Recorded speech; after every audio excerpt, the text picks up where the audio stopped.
गव्वं जिनवरवसहे जीर्णनिर्दिष्टं देवीन्दिवन्दं वन्दे तं सर्वदा शेषा।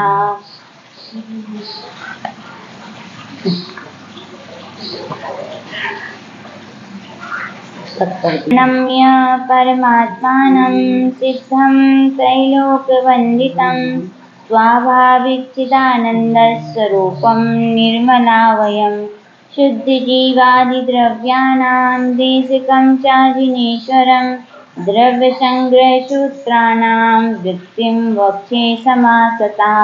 गुरु अरहत गुरु सिद्ध गुरुराचार्य पाठकः गुरु साक्षात् परं साधु तस्मै श्री गुरुवे नमः। विरागाय नमो नमः। विरागशूलिये नमः। अनंतानंद सिद्ध परमेश्वरी भगवान की, देवादिदेव श्री आदिनाथ भगवान की, परम पूज्य आचार्य श्री 180 नेमिचंद जी सिद्धांति देव महामुनि राज की, परम पूज्य गुरुनानक गुरुदेव आचार्य श्री 180 विमुक्त सागर जी महामुनि राज की, परम पूज्य गुरुनानक गुरुदेव आचार्य श्री 180 सन्मति सागर जी महामुनि राज की, परम पूज्य बुंदेलखंड के भीष्माचार्य गणाचार्य गुरुदेव 180 विराट सागर जी महामुनि राज की, अहिंसामय विश्व धर्म की। यहाँ पर बृहद्दर्शन ग्रंथ की टीका अधिकार 1 में जो जीव के 9 अधिकार कहे गए उनको क्रमशः विस्तार से आचार्य श्री ब्रह्मदेव सूरी 5 प्रकार के बातों के द्वारा इसकी व्याख्या को समझाने का हम लोग के ऊपर उपकार कर रहे हैं। वे 5 बातें सबको बहुत अच्छे से ध्यान रखने योग्य हैं। कौन कौन सी थी? शब्दार्थ, नयार्थ, भावार्थ, आगमार्थ और मतार्थ। किसी भी बात को अपन 5 तरीकों से समझ सकते हैं तो वो वस्तु का जो प्रकरण है, जो वर्णन है, वो पूर्ण होता है। ऐसे ही यहाँ पर आचार्य भगवान ने जीव के जो 9 अधिकार कहे थे, कल अपन सभी ने वहाँ पर यहाँ पर अमूर्तिक यानी कि जीव क्या है? अमूर्तिक है, यह सुना था। जैन दर्शन के अनुसार अनेकांतमय स्याद्वादमयी व्याख्या में सुंदर वर्णन, वहाँ पर किसी भी एक पक्ष को स्वीकार नहीं किया है। यहाँ पर बहुत अच्छी बात है। स्याद का अर्थ है क्या? कथनचित, यानी कि सर्वथा वस्तु ऐसी ही है, ऐसा एकांत पक्ष का अनेकांत सर्वथा निषेध करता है। वस्तु ऐसी ही नहीं है, ऐसी भी है। क्या कहता है वो? ऐसी ही नहीं है, ऐसी भी है। यानी कि जीव आत्मा जो है मूर्तिक भी है तो अमूर्तिक भी है, ना सर्वथा मूर्तिक है ना सर्वथा अमूर्तिक है। ऐसा कथन कल्पन सभी ने भाट्य और चार्वाक मत के निराकरण करने वाला सुना था। आज यहाँ पर आचार्य भगवान अंग्लिश 8वें नंबर की गाथा में यहाँ पर नया प्रकरण प्रारंभ कर रहे हैं और यहाँ पर आचार्य भगवान कह रहे हैं, अथ निष्क्रिया मूर्त टंकोत्कीर्णे ज्ञायैक स्वभावेन कर्मादि कर्तृत्व रहितोपि जीवो व्यवहारादि नय विभागेन कर्ता भवति इति कथयति। यहाँ पे कह रहे अब क्रिया रहित यानी मन वचन काय की क्रिया से रहित, अमूर्त यानी जिसमें स्पर्श रस गंध वर्ण आदि नहीं पाए जाते हैं। टंकटोत्कीर्ण यानी कि जैसे कि पहले के समय में सिलाएं बनती थी और उन पे कुछ उकेर दिया जाता, और ऐसा उकेर दिया जाता था कि फिर वो कभी भी कैसी वो मिटते नहीं थी। और इस विषय में आचार्य लोहाचार्य महाराज का ग्रंथ है सम्मेद शिखरजी महात्मा, उसमें आचार्य भगवान ने बहुत सुंदर प्रकरण दिया है। वहाँ पे यही लिखा है कि जब तीर्थंकर भगवान के लिए सम्मेद शिखरजी से जब मोक्ष होता था तो उस समय सौधर्मेंद्र आके जिस स्थान से उन्होंने कर्मों का क्षय किया है, उन्होंने उस स्थान पर आकर सौधर्मेंद्र क्या करता था? अपने वज्र से वहाँ स्वस्तिक बना देता था। क्या बना देता था? फिर वो कली काल तक, यानी जब तक काल भी अवसर्पणी काल है तो अवसर्पणी कली काल बीत जाते थे, तो भी वो चिन्ह क्या होता था, मिटता नहीं था। ऐसी आत्मा का स्वभाव क्या कोटकीन है, क्या है, वो मिटने वाला नहीं है, अमिट ऐसा आत्मा का स्वभाव है। फिर कह रहे हैं कि ज्ञायक स्वभावेन, ज्ञान रूप एक स्वभाव से जीव यद्यपि कैसा है, तो कह रहे हैं कर्मादि कर्तृत्व रहितोपि, यानी कर्मादि के करते पने से रहित है, यानी वो कर्मों का कर्ता नहीं है। कर्म से अपन घट पट और भी जो अपन लोग अपन कहते हैं ना, इन्होंने ये किया उन्होंने वो किया, जो भी कर्तृत्व बुद्धि है, तो बोल रहे हैं इस नय की शुद्ध नय की अपेक्षा से जीव घटपट आदि या कर्म आदि का कर्ता नहीं है। तथापि जीवो व्यवहार आदि व्यवहार में से यह जीव क्या है, कर्ता भवति, क्या है, करता है। किसका करता है, तो कह रहे हैं इन्हीं का, किसका, कर्म आदि का करता है। क्या है, कौन है, जीव कर्मादि शुद्ध निश्चय से केवल अपने शुद्ध परिणामों का करता है, लेकिन व्यवहार में से जीव कर्म आदि का भी क्या है, करता है। ऐसा आचार्य भगवान इस व्याख्या को लेकर अगले 8वें नंबर की गाथा को शुरू कर रहे हैं। पुग्गल कम्मादीरम तत्तावहार दो दुनी छय दो छेदन कम्माणादा शुद्धनया शुद्ध भावाणम। यहाँ पर अब शब्दार्थ कह रहे हैं पुग्गल कम्मादीरम, कत्ता यानी कि व्यवहार दो, यानी व्यवहार से यह जीव पुद्गल आदि पौद्गलिक कर्मों का करता है। पौद्गलिक कर्म कौन कौन से हैं, पौद्गलिक कर्म कौन से कहलाते हैं, द्रव्य कर्म जिसे कहते हैं, कौन कौन से हैं, ज्ञानावर्णी दर्शनावर्णी आदि, ये और 9 कर्म भी ले लें, 9 कर्म और द्रव्य कर्म जो भी 8 प्रकार के हैं, उन सबको पौद्गलिक कर्म कहते हैं। तो कह रहे हैं कि व्यवहार में से यह जीव ज्ञानावर्णादि 8 कर्मों का और 3 शरीर 6 पर्याप्ति आदि 9 कर्मों का, और जो बाहर में घटपट आदि जितने भी हैं वो सबका क्या है, वो करता है। फिर कह रहे हैं निश्चय नय दो चीरण कम्माणादा, निश्चय नय दो।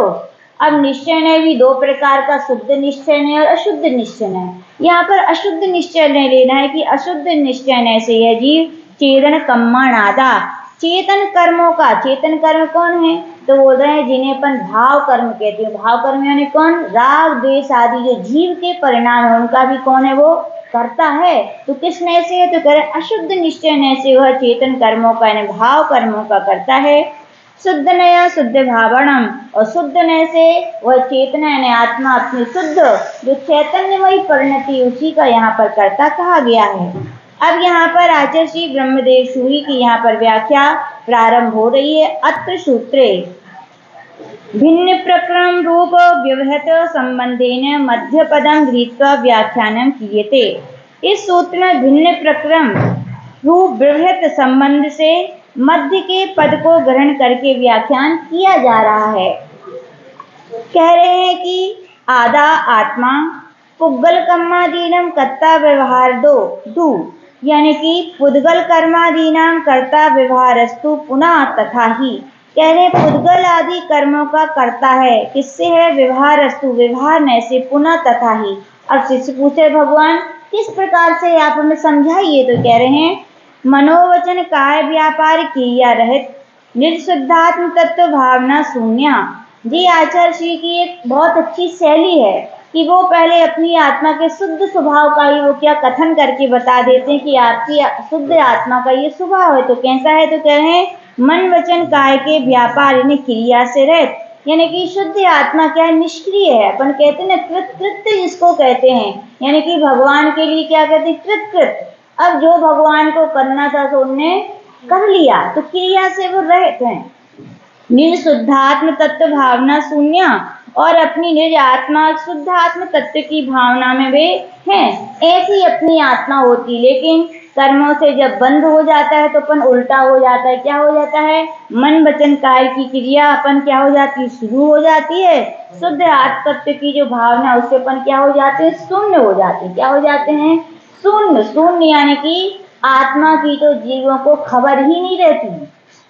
पूछो मोक्ष पद पे क्यों आए, तो बोले आत्मा के कल्याण के लिए। आत्मा के कल्याण के लिए कितनी बार आत्मा की याद आती है, तो बोले वो एक ही बार नहीं आती। तो क्या है, आत्मज्ञान से क्या कहा जाए, व्यक्ति शून्य है। छोटे छोटे बच्चे भी होते हैं, उनसे पूछो भैया क्या बनना है आपको, तो बोले हमें डॉक्टर बनना है। तो क्या करता है, डॉक्टर बनना है तो वैसी पढ़ाई करता है कि नहीं करता, वैसे वैसे प्रैक्टिकल करता है, वैसी वैसी थीसिस लिखता है, वैसे वैसे कई प्रकार के कंपटीशन में भाग लेता है, एग्जाम देता है, और उसमें निकल जाने के बाद भी जो उसके स्पेशलिस्ट हैं उनके पास जाके वो क्या करता है, प्रैक्टिस करता है। और बार बार उसके पूछो जब भी उससे क्या कर रहे हो, डॉक्टर बनना है, डॉक्टर बनना है, डॉक्टर, उसके मन में क्या रट लगी रहती है। एक आम व्यक्ति का भी लक्ष्य होता है तो इतने बार वो अपने लक्ष्य को याद रखता है। और संसारी प्राणी संसार की बातों में, राग देश में और ना जाने कितने संकल्प विकल्पों में रचे पटे रहते हैं। मोक्ष मार्ग पर आके भी, आत्महित के मार्ग पर आके भी आत्म शुद्धात्म जो अपनी आत्मा है उसकी भावना कितनी करते हो भैया, तो बोले खबर ही नहीं है। और क्या करने, आत्म कल्याण करने। हो पाएगा क्या आत्म कल्याण? बीज बो रहे हो नीम के, और क्या चाहिए, फल। पेल रहे हो रेत, और क्या चाहिए, तेल। मिल पाएगा क्या? कहा जाता है जो जीव जैसी भावना करता है उसको वैसी प्राप्ति होती। देखो अनादिकाल से अपन ने यही भावना तो की, शरीर की, पर पदार्थों की, पर रिश्तेदारों की, कभी राग के वशीभूत होकर, कभी देश के, तो वे भी मिल रही हैं। आत्मज्ञान क्यों नहीं हुआ हमें, आत्मा की प्राप्ति आज तक क्यों नहीं हुई? क्योंकि हमने वैसी भावनाएं कभी की नहीं। जैसे बीज बोए, पर परिणति के बीज बोए, पर पदार्थों के बीज बोए, पर जो शरीर है, शरीर से संबंध रखने वाली बस उनके बीज बोए, उनकी भावनाएं भाई तो आज हमें मिल रही हैं। और क्या नहीं भाया, आत्मा की भावनाएं भाई होती तो बताओ ऐसा हो सकता है कि आत्मज्ञान नहीं होता? ऐसा नहीं होता कि खेत में आपने बीज बोए फल ना मिले। यदि फल नहीं आ रहे तो इसका मतलब यही है कि आपने भैया बीज नहीं बोए हैं। पूज्य गुरुदेव बड़ा प्रतिक्रमण में जब साधु पाक्षिक प्रतिक्रमण करते हैं तो बहुत अच्छे शब्द आते, क्या, भाव्यम ना भावे भी, अभाव्यम भावे भी। जो कुछ अनादिकाल से हमने भाया है अब मैं उन भावनाओं को नहीं भाऊंगा।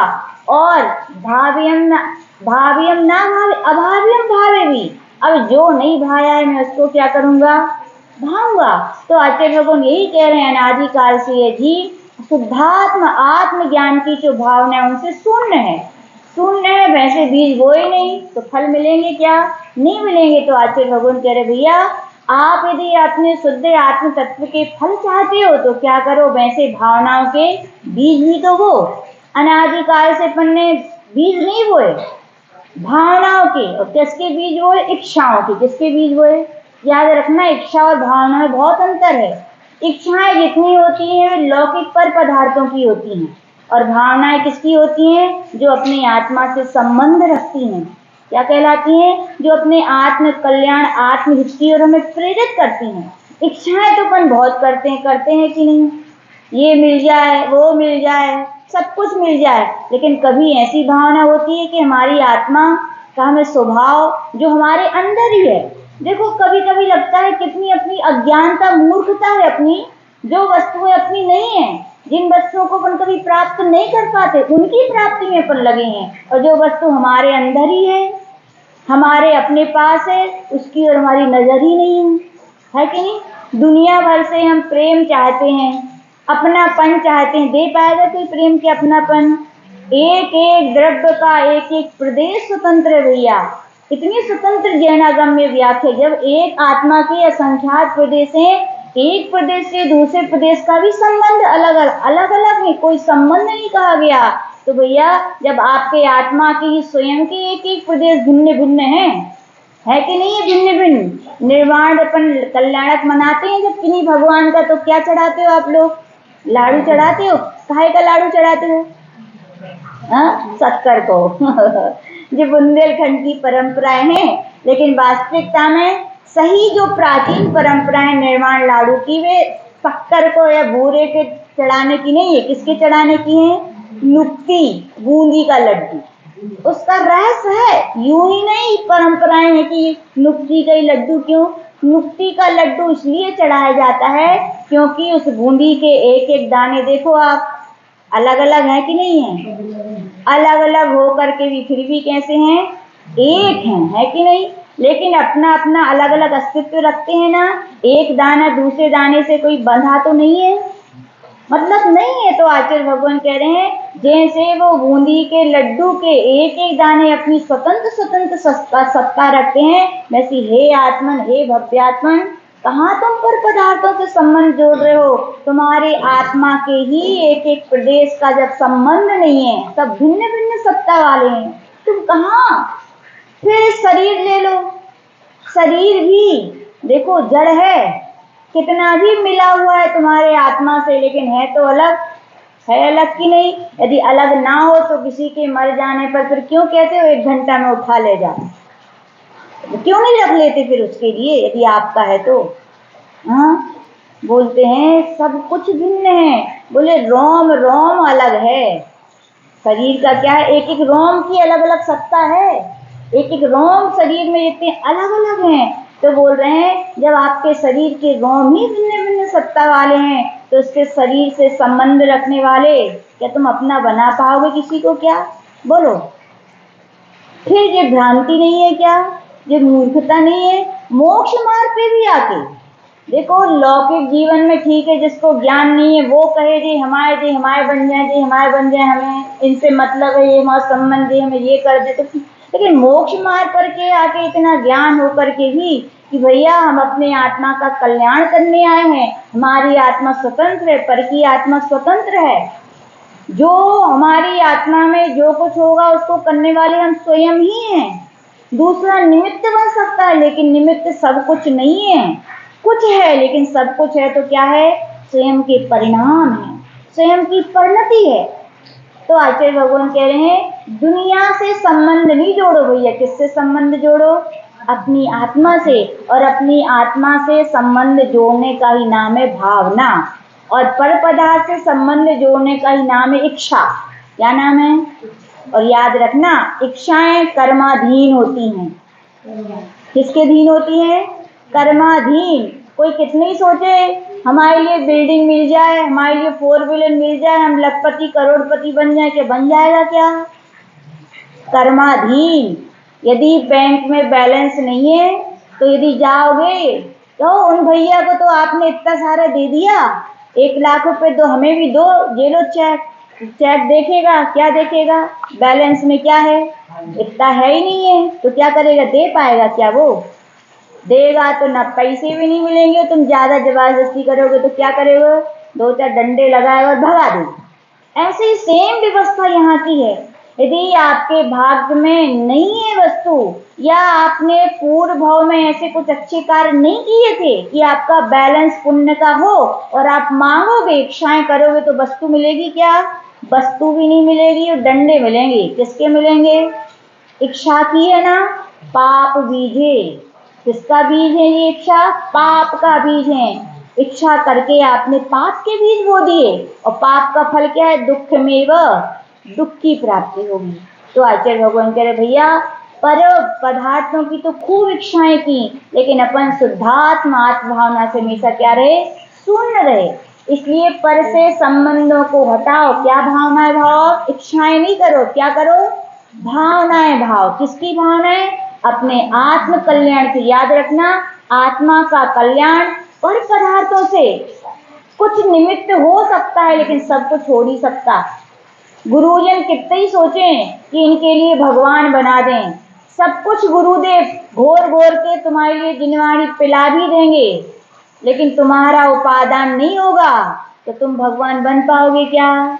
स्कूल में देखो टीचर्स सबको एक सा पढ़ाते हैं कि नहीं, एक आगे से फर्स्ट आता है, एक पीछे से फर्स्ट आता है।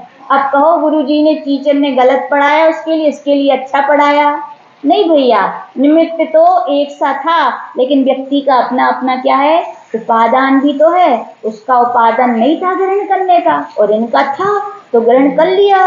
तो आचार्य भगवान कह रहे हैं भैया पर से इतने अपन संबंध जोड़े ना, अब मोक्ष के पथ के, और गुरुदेव कहते हैं असहाय मोक्ष मग्गो। क्या कहते हैं, हम लोग का पहली दीक्षा का चतुर्मास की बात बिहार हुआ, तो दुख तो होते ही गुरुजन छोड़ते हैं, तो बड़ा दुख। तो आचार्य जी ने कहा था असहाय आसाय मोक्ष मग्गो, मोक्ष मार्ग क्या है? आसाय, बनवे है। बोले ये क्या है? हाईवे नहीं है, ये बनवे है, पगडंडी है, स्वयं ही चलना है, कोई तुम्हारा सहारा नहीं है। और गुरुजन कब तक सहारा देते हैं? जब छोटे बच्चे होते हैं तो मम्मी पापा उंगली पकड़ के चलना से, और जब बड़े हो जाते हैं तो पकड़ते हैं क्या? कहते चलो स्वयं, है ना। तो आचार्य भगवान भी यहाँ करे भैया मोक्ष मार्ग पे आ गए हो तो क्या चलो, अब पर से संबंध मत जोड़ो, क्या करो? स्वयं से संबंध जोड़ो। पर से संबंध, पर वस्तुओं से संबंध जोड़ने का नाम इच्छा है, और स्वयं से संबंध जोड़ने का नाम क्या है? भावना है। और भावनाएं कितनी बार भाई जाती हैं? हाँ, कोई से बोलो भैया भावना भाया करो, बोले हो हमने तो सुबह भाली थी। अच्छा भाली थी भैया, यदि आपसे कहा जाए बहुत बड़ा पहाड़ है इसको तोड़ो, तो क्या एक ही घन लगाने से, एक बार विस्फोट करने से क्या वो टूट जाएगा? तो क्या करोगे? बार बार करोगे। तो आचार्य भगवान कह रहे हैं आत्म भावना में भी बड़ी ताकत है। लोग कहते तपस्या करते नहीं है, भावना भाते हैं। बोले हाँ, भावना में भी बड़ी तपस्या, विस्फोट है तो भावनाएं घन है। मानते हैं विस्फोट से, तपस्या से एक बार में पहाड़ टूट जाएगा, लेकिन जिसके पास नहीं है बम तो वो क्या करेगा? हथौड़ी से काम करेगा। वो कितने बार मारेगा? बार बार। और क्यों मारेगा? उसे अपने लक्ष्य की प्राप्ति, कहते हैं जब लक्ष्य दिखता है तो कदम रुकते नहीं हैं, और जब कदम दिखते हैं तो कदम बढ़ते नहीं है। तो आचार्य भगवान कह रहे हैं जब लक्ष्य दिखता है तो न थकान होती न परिश्रम, फिर तो बार बार मारता है। कितने बार मारता है वो घन? बार बार मारते। इसीलिए कहा गया भावना है क्या? जो बार बार भाई जाए, उसका नाम क्या है? भावना है। कई लोगों से बोलो भैया भावना पढ़ा करो, 12 भावना। बोले यहाँ हम तो पढ़ लेते, राजा राणा छत्रपति हाथन के यशवार, फिर मरना सबको एक दिन, सब पढ़ लिया। अच्छा, और जब घर में ऐसा समय आए कोई चला गया, अनंत नाम सत, अब फिर काय को रो रहे? भावनाएं भाई है ना, तो अंतर में ज्ञान काम करना चाहिए कि संयोग जिस दिन हुआ था उस दिन ये फल निश्चित हो चुका था कि इनका वियोग भी निश्चित है। सत्य है कि नहीं? और तुम जानते भी थे, और तुमने शब्दों की भावना है भाई, लेकिन अंतरंग से भावना भाई होती तो इतनी पीड़ा नहीं होती। मानते हैं व्यवहार में आपको प्रकट करनी पड़ती, लेकिन अंतरंग का ज्ञान काम करता। वो बोलता वो तो निश्चित था, संयोग था तो वियोग निश्चित था। तो उस समय जो आपको संकल्प विकल्प नहीं हो, उस समय जो शोक की, जो दुख दर्द की पीड़ा ना हो, तब माने कि आपकी भावना क्या है? सार्थक है। तो आचार्य भगवान कह रहे अपन ने अनादिकाल से इच्छाएं की हैं। क्या की हैं? इच्छाएं, लेकिन भावनाएं कभी नहीं भाई। याद रखना, इच्छाओं की इमारतें हवा महल की तरह है, जिसकी तरह बनाते जाओ, बन पाएंगी क्या? कुछ नहीं बन पाएंगे। भावनाएं क्या है? बीज हैं, नियम से बोओगे तो फल अवश्य मिलेंगे। जैसी भावनाएं भाई तो आज मिल रहा है, क्या मिल रहा है? शरीर की भावना भाई, हे भगवान सुंदर शरीर मिल जाए, अच्छे मम्मी मिले, अच्छे पापा मिले, अच्छा देश मिले, अच्छा ये मिले, तो सब मिल रहा है कि नहीं मिल रहा? कभी भावना भाई कि हम भी आत्मा की अपने कल्याण कर सकें, अपने आत्मा का जो स्वभाव उसकी प्राप्ति नहीं भाई, इसीलिए आज तक वो हमें प्राप्ति नहीं हुई। तो आचार्य भगवान यही कह रहे हैं कि आत्म भावना से शून्य यहाँ क्या है? संसारी जीव हैं। वे क्या करते हैं? तो कह रहे हैं सत अनुपचरिता सद्भूत व्यवहारेण ज्ञानवर्णादि द्रव्य कर्मणा मादि शब्देनौदारिक वैक्रियकाहारक शरीर क्रिया हारादि सट पर्याप्ति योग पुद्गल पिंड रूपेण नो कर्माणाम। आचार्य भगवान कह रहे हैं कि यह जीव किसका करता है? तो आचार्य भगवान यहाँ समझा रहे हैं उपचरित अशद्भूत व्यवहार नय। अपन पहले कई बार सुन चुके हैं व्यवहार नय दो प्रकार का है, उपचरित और अनुपचरित। अशद्भूत नहीं, अशद्भूत और शद्भूत। अशद्भूत और शद्भूत में इतना ही अंतर है, जो एक वस्तु को विषय करता है वो शद्भूत है, और जो भिन्न वस्तु को विषय करता है वो क्या है? अशद्भूत है। हम आत्मा हैं और कर्म क्या है? पौद्गलिक की जड़ है, भिन्न वस्तु हुई कि नहीं हुई। तो कहे जो भिन्न वस्तु को विषय करता है, यानी कि अपन यदि कहते हैं कि हमने हमारे द्वारा कर्म बांधे गए, यानी जीव पौद्गलिक कर्मों का करता है, तो कौन से नय से, तो करे उपचरित असद्भूत व्यवहार नय से। कौन से नय से? उपचरित, भिन्न वस्तुओं को जो ग्रहण करता है। उपचरित क्यों? उपचार से कर रहा है। किससे कर रहा है? उपचार से, संयोग हो गया इसलिए। तो आचार्य भगवान कह रहे हैं कि यह ज्ञानावरणादि द्रव्य कर्म, ज्ञानावरणादि कौन कौन से? ज्ञानावरण, दर्शनावरण, मोहिनी, वेदनी, अंतराय, नाम, आयु और गोत्र, इन कर्मों का जीव करता है कि नहीं है? बोलो। है। किस नय से है? व्यवहार नय से है। जब हम इन कर्मों के जब आश्रय के कारण पढ़ते हैं, जैसे जैसे हम भाव करते हैं वैसे वैसे कर्म आके हमसे बन जाते हैं। कर्म क्या है? पौद्गलिक है। जीव यदि भाव ना करे तो क्या कर्मों में ताकत है भी आपसे बन जाए? बिल्कुल भी ताकत नहीं है। देखो कर्म कैसे बनते हैं? कार्यमान वर्गणाएं, पुद्गल की कई प्रकार की वर्गणाएं होती हैं, जिनमें एक कार्यमान वर्गना है। वो कार्यमान जब अपन जीव राग देश आदि करता है मन वचन काय की क्रियाओं के द्वारा, तो क्या होता है? वे ही कार्यमान वर्गणाएं कर्म रूप से परिणत हो जाती हैं। क्या हो जाती हैं? और हैं क्या? वो पौद्गलिक हैं। क्या वो जबरदस्ती बंधी? क्या नहीं बंधी। ये कार्यमान वर्गणाएं तो देखो ठसाठस लोक में भरी हैं। यदि जबरदस्ती बांधे तो फिर सिद्ध भगवान भी तो लोक ही में है, फिर उनको भी बनना चाहिए। अनंत भगवान भी तो समुद्रण में ही है, 5000 धनुष ऊपर, उनको भी उनको बांधना चाहिए। नहीं बांध पाती, क्यों? क्योंकि उनके राग देश नहीं है, उनके मन वचन काय की क्रियाएं नहीं है। तो आचार्य भगवान कह रहे हैं कि जब जब अपन लोग राग देश के वशीभूत होकर मन वचन काय की क्रियाएं करते हैं, तुरंत कार्यमान वर्गणाएं कर्म रूप में परिणत होकर बन जाती हैं। और तो राजर्षि कह रहे हैं इनमें भी विश्व श्रोपचय रूप से आचार्य ने समझाया था कि जैसे पहले के समय में कंट्रोल की दुकानें नहीं होती थी, मिट्टी का तेल अनाज मिलता था, तो लोग पहले से क्या खड़े रहते थे, लाइन लगा, उम्मीदवार, जिसको क्या कहते हैं अपन लोग? उम्मीदवार।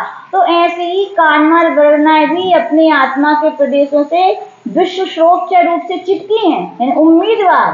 तुम करो और हम क्या होंगे? तुरंत कर्म रूप में परिणत होकर आप में चिपक जाएंगे।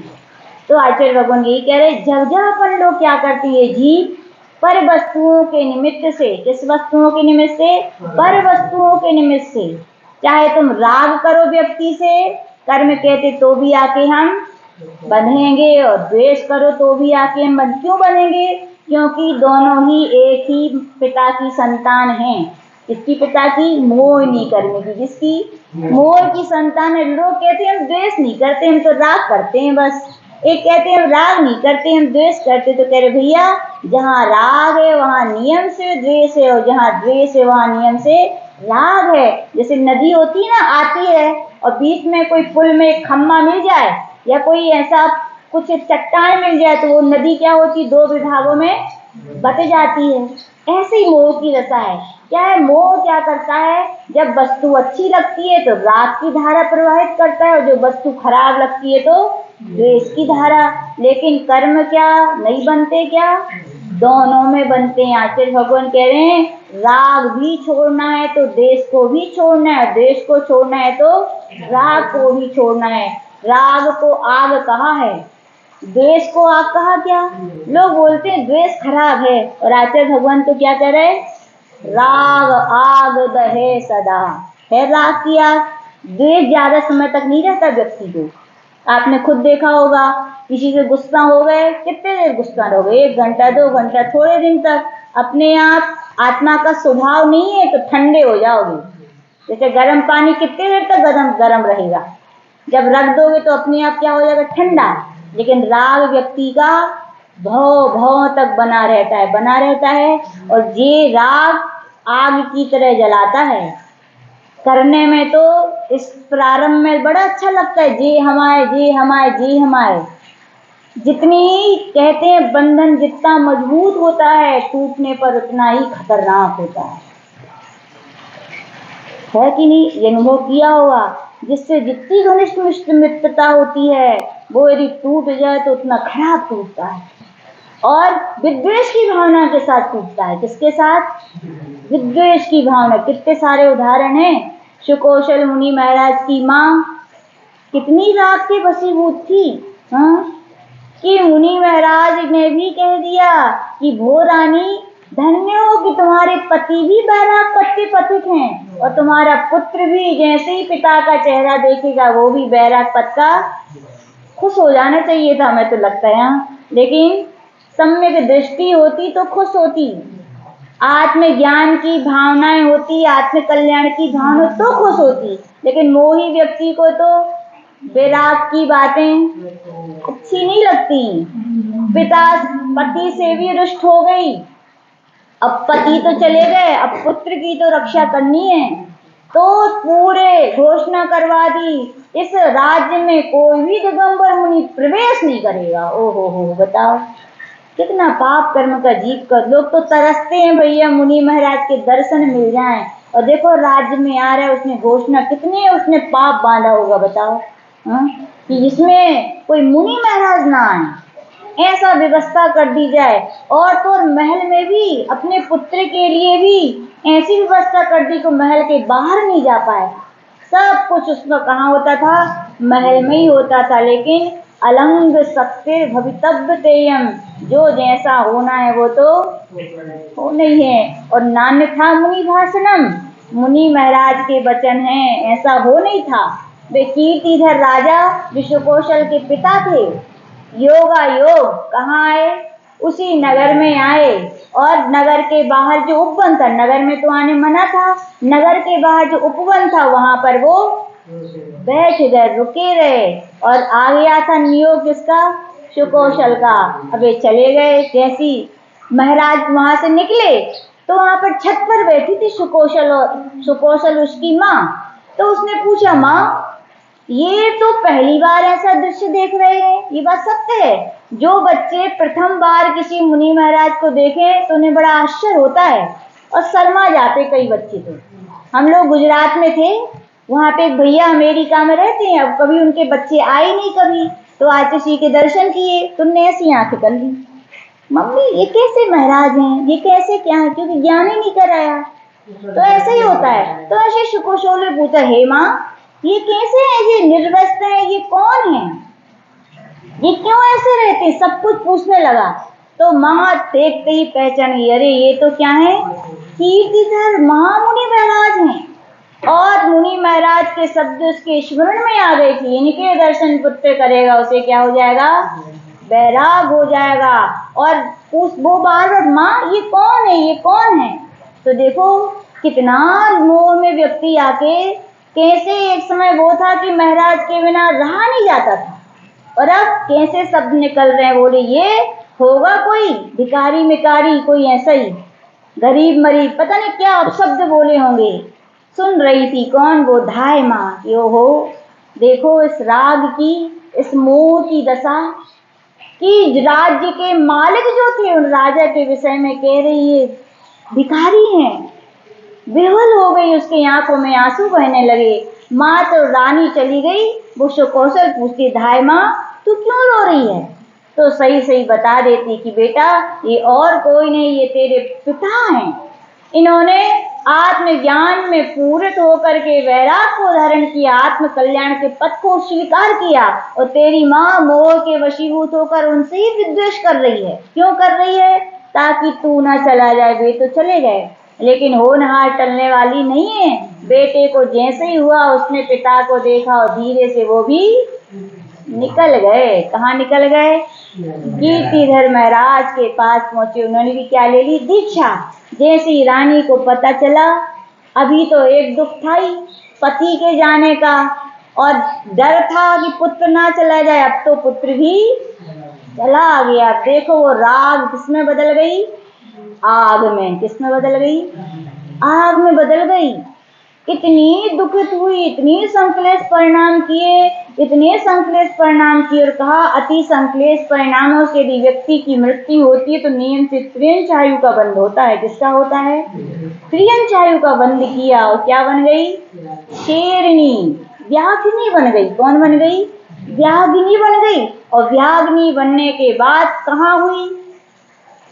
उसी जंगल में हुई जहाँ सुकौशल मुनि महाराज ध्यान कर। ये भी ध्यान रखना, ये निमित्त नैमित्तिक संबंध कहलाते हैं। कौन से कहलाते हैं?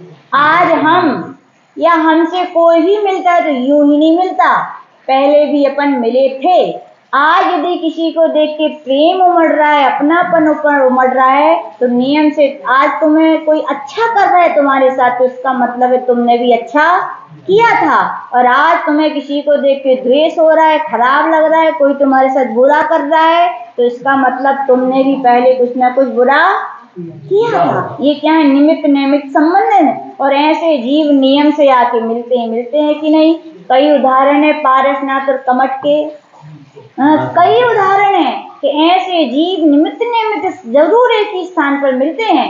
तो वहां पर भी आचार्य भगवान कह रहे हैं कि वो शेरनी हुई तो कहाँ हुई? उसी वन में हुई जहाँ पर मुनि महाराज क्या कर रहे थे? ध्यान साधना कर रहे थे। और ध्यान साधना करते करते वो शेरनी कहाँ पहुंच गई? उसी मुनि महाराज के पास। तो देखो, जाति स्मरण हो गया। क्या जन्म हो गया? जाति स्मरण। ओहो, ये वही पुत्र है जिससे मैंने इतना प्रेम किया, मोह किया, और इसने मुझे फिर भी मेरे प्रेम और मोह को ठुकरा दिया और दीक्षा ले ली। उसके कारण मैं दुखी हुई, संकलेशित हुई और आज शेरनी हुई। बोलो सत्य है क्या? बोलो सत्य है क्या? नहीं भैया, हर जीव की परिणति अपने अपने में है। वस्तु पराई है, व्यक्ति पराया है, लेकिन परिणति तुम्हारी अपनी है। पुत्र बैराग पथ पे चला गया था तो तुम भी चली जाती ना, तुम्हारा भी कल्याण हो जाता। क्यों उस राग को संकलेशता की आग में तुमने बदल दिया? तुमने स्वयं अपनी परिणति खराब की, स्वयं उस राग को आग में परिणत किया, संकलेश परिणाम किए। क्या किए? और संकलेश परिणाम किए तो तुम्हें क्या होना पड़ा? शेरनी। क्या पुत्र ने किया? क्या बताओ?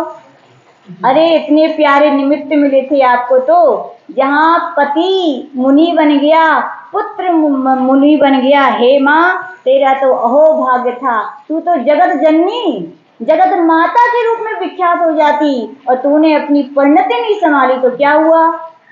शेरनी बन गई। क्या शेरनी क्या पुत्र ने बनाया क्या? नहीं, हर जीव की स्वयं की परिणति ही, स्वयं के ही परिणाम उसे हर गति में ले जाते हैं। लोग समझते जरूर है इनने ऐसा कर दिया, इनने वैसा कर दिया। कोई निमित्त हो सकता है, लेकिन उपादान तो तुम्हारा अपना है। निमित्त तो कुछ भी मिल सकता है, लेकिन अपने उपादान को संभालना किसका काम है? हर एक भव्य जीव का काम है। किसका काम है? हर एक भव्य जीव का। कर्म के उदय आएंगे, नियम से वैसे निमित्त भी मिलेंगे। पुरुषार्थ ये करना है अपन को, निमित्तों को नहीं, अपनी परिणति को संभालना है। किसको संभालना है? यही तो मोक्ष पथ का पुरुषार्थ है। यदि मोक्ष पथ के पति क्यों मोक्ष मार्गी कहलाते हैं? कर्म के उदय तो ग्रस्तों के भी आते हैं और साधुओं के भी आते हैं। दोनों में क्या अंतर है? जब गृहस्थों के कर्म के उदय आते हैं तो वे उस रूप परिणमित हो जाते हैं। किस रूप? उसके क्रोध आया तो गुस्सा कर ली, मान आया तो ऐसा कर लिया। लेकिन साधुजन क्या करते हैं? ऐसे कर्मों के उदय में आके भी वे परिनिमित्त को नहीं देखते। किसको देखते हैं? परिणति को संभालने की कोशिश करते हैं। किसको करते हैं? और परिणति को संभालते हैं तो कर्म निर्जीव होके झड़ जाते हैं, और परिणति नहीं संभालते तो कर्म क्या हो जाते हैं? फिर बन जाते हैं। फिर वो सर्कल चलता रहता है। तो वहां पर कहा गया वो माँ जाति स्मरण हो गया शेरनी को, और इसके कारण मेरी ये दुर्दशा हुई। कहाँ मैं रानी थी और कहाँ मैं शेरनी हो गई, इनके कारण हुई। बोलो सत्य है क्या? इनके कारण हुई क्या? कोई किसी के कारण कुछ होता है क्या?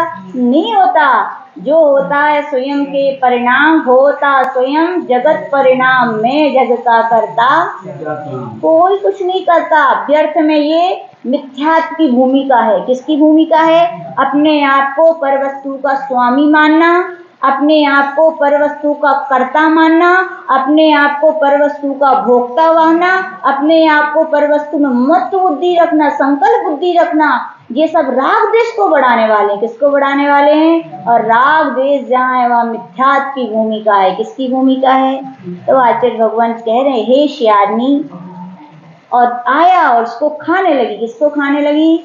सुकौशल मुनि महाराज को। धन्य है वो मुनि दशा, श्यारनी तो द्वेष में डूबी है, लेकिन महाराज क्या द्वेष में डूबे हैं? महाराज तो आत्मज्ञान आत्मरस में डूब गए। किसमें डूब गए?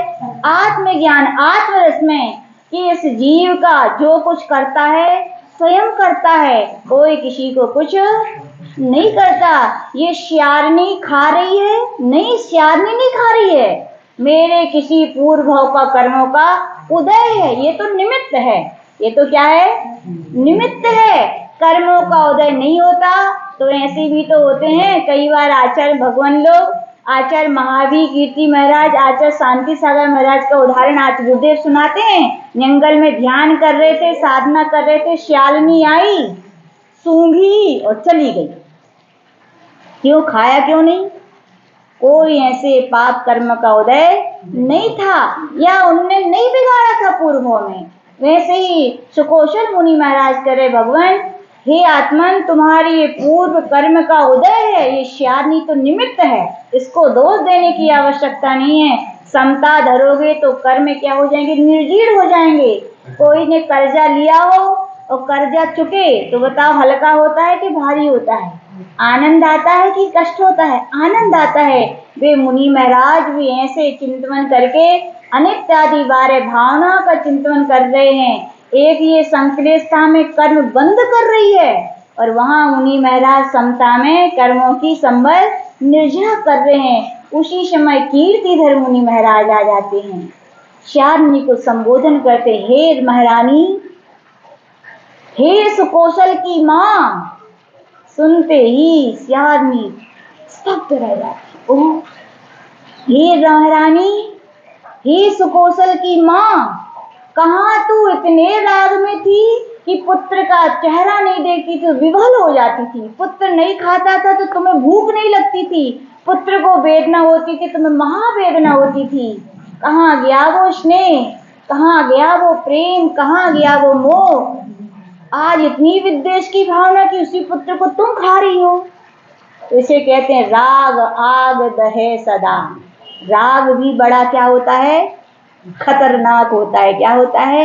इसीलिए कहा जाता है भैया, संसार में रहो लेकिन ज्यादा राग देश में सम्यक दृष्टि जलते भिन्न कमल की तरह। जल में है लेकिन जल उसमें भरत चक्रवर्ती। ऐसे ही नहीं कि खाली शास्त्रों की बातें। लोग, कई लोग सोचते हैं माता जी ये सुनने में अच्छी लगती है ना, उतार वो बड़ो कठिन है। इनके तो नहीं, आप लोग तो मास्टर हो इस सब में।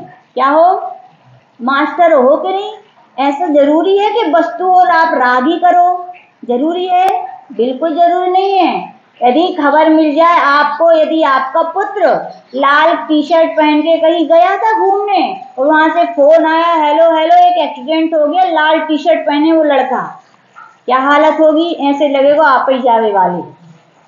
और थोड़ी देर बाद फिर फोन आए, अरे वो फलाने को मोड़ा तो फिर बिल्कुल ऐसे हो जाए कभी भाव ही नहीं थे। मास्टर हो कि नहीं? चाहे भी मास्टर हो, वेद विज्ञान करे वे में अपनों और पराये को, है ना। जब तुम बाहर की वस्तु में वेद विज्ञान अपना पराये कर सकते, भोग यानी ज्ञान, आत्मज्ञान जो जिनेंद्र भगवान ने कहा उसको भी, ये सब पर ही है जिनको आप अपना समझ रहे हो। अपना क्या है? केवल आत्मा है। अपने आत्मा के अलावा भी सब वस्तुओं में राग द्वेष करने की तुम्हें जरूरत नहीं। और ऐसे जी सकते हो कि नहीं जी सकते हो? आराम से जी सकते हो। आचार्य जी कहते हैं चिड़ियाघर गए कि नहीं गए? चिड़ियाघर जाते हो आप लोग? जानवर रहते हैं कि नहीं बहुत सारे, और क्या करते हो चिड़ियाघर में? एक गेट से एंट्री करते हो, घूमते घूमते सारे शेर भी देखते हो, कंगारू देख सब, और बाहर आके लौट आते हो। वहां भाव होते हैं कि शेर को खरीद लेते, जिराफ बड़ा सुंदर लग रहा है उसको कुछ कर देते। क्यों? वहां पे पहले लिखा है आप इन जानवरों के विषय में कुछ नहीं कर सकते हैं, हस्तक्षेप करने का आपको अधिकार नहीं है। तो आप इस गेट से जाते हो, उस गेट से आ जाते हो। ऐसी तो भगवान कह रहे भो भव्य आत्माओं, ये पर पदार्थ हैं, अपने अपने में परिणमन कर रहे हैं, तुम इनमें कुछ नहीं कर सकते हो। और जो हस्तक्षेप भी नहीं कर सकते हो, जो तुम कर रहे हो वो तुम्हारे दंड का कारण है। और कोई यदि चिड़ियाघर में कुछ कर दे तो दंड मिलेगा कि नहीं मिलेगा? तो आचार्य भगवान कह रहे इसीलिए अपन को दंड मिल रहे हैं कर्मों के, हो रहे कि नहीं? तो अपन भी ऐसा रह सकते हैं कि नहीं? यही मानो सारा संसार क्या है? चिड़ियाघर है। एक एक प्राणी मिल रहा है, ये पुत्र रूप में मिले हैं, ये पति रूप में, ये पत्नी रूप में, सबका परिणमन अपने अपने में हो रहा है। मेरा परिणमन भी मेरे अपने में हो रहा है। मैं व्यर्थ में क्यों उनका कर्ता बनूं? और क्या कर्ता अपन कुछ कर सकते हैं किसी का कुछ? जिसकी जैसी होनहार है, निमित्त हो सकते हैं लेकिन उपादान करता आप नहीं हो सकते।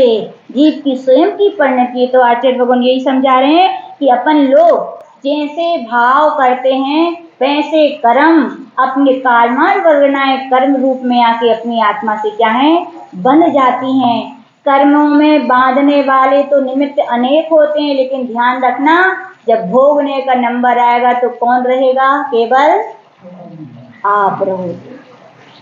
आप हो सकता है पति के लिए, पुत्रों के लिए, परिवार की बहुत पाप करते हो आप, और कितने हम उत्सुकता से करते हैं। कभी कभी हम लोग देखते हैं पति के लिए ये करना है, पुत्र के लिए करना है, कभी कभी लगता है हे भगवान इतनी उत्सुकता है पाप करने में, और जब भोगने का नंबर आएगा तो कोई काम नहीं आने वाला। किसको भोगना है? काहे भूल जाते हैं सब लोग इतना? हाँ, क्यों भूल जाते हो सब लोग इतना? सबको जाना है कि नहीं जाना? सबको जाना है। और सब क्या लेके जाओगे? तो बस ये ही लेके जाओगे जो किया है। निमित्त काम नहीं आएंगे। कौन काम में आएगा?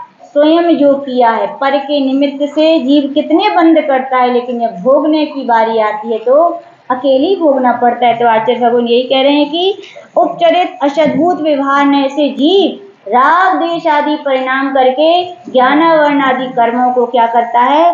बांधता है। क्या करता है? तो यहाँ पर आचार्य भगवान ने इतना ही समझाया, और विशेष प्रकरण पर आगे सुनेंगे। जय परम पूज्य आचार्य गुरुदेव राग सागर जी महाराज की जय।